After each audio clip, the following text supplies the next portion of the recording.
Welcome to YouTube channel. આજે આપણે જોશું મોટર વાહન અધિનિયમ 1988, જેમાં મહત્ત્વની કલમો. સૌપ્રથમ આપણે કલમ 2ની વાત કરીએ તો કલમનું શીર્ષક છે પરિભાષાઓ. મોટર વાહન અધિનિયમમાં વપરાતા મુખ્ય શબ્દો અને તમામ વ્યાખ્યાઓ અહીં આપવામાં આવેલ છે. તો ખાસ કલમ નંબર 2માં આઈએમપી બધી વસ્તુઓ વાંચી લેવી. કલમ નંબર 3, અધિનિયમનો વ્યાપ.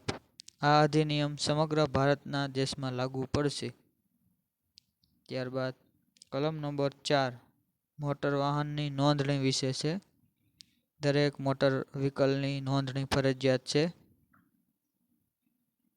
કલમ નંબર 5, જેમાં નોંધણીનું પ્રમાણપત્ર જારી કરવા માટે નોંધણી બાદ નોંધણી પ્રમાણપત્રને આરસી બુકને જારી કરવાની જોગવાઈ કલમ 5માં છે.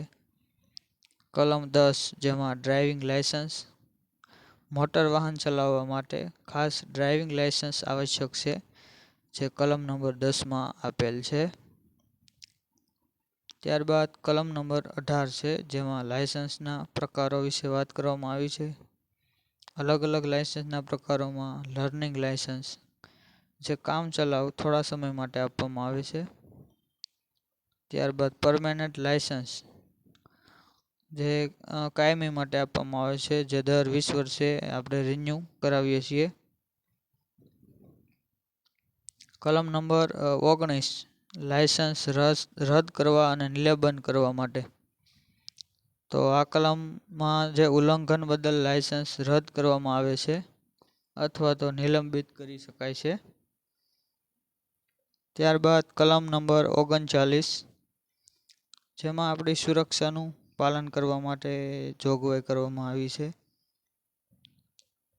વાહનની સલામતીથી ઉપયોગ કરવો અને નિયમોનું પાલન કરવું, જે આપણા હિતાવહ માટે છે.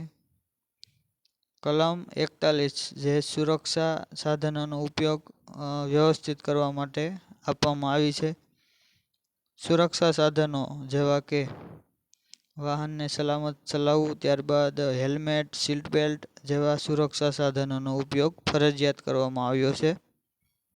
ત્યારબાદ ઇમ્પોર્ટન્ટ કલમ 146, જેમાં ટ્રાફિક નિયમોની જોગવાઈ. ટ્રાફિક નિયમો તમામ બનાવવાની સરકારશ્રીની શક્તિ અને એનું અમલીકરણ, જે સમય અને સ્થિતિ પ્રમાણે બદલી શકે છે.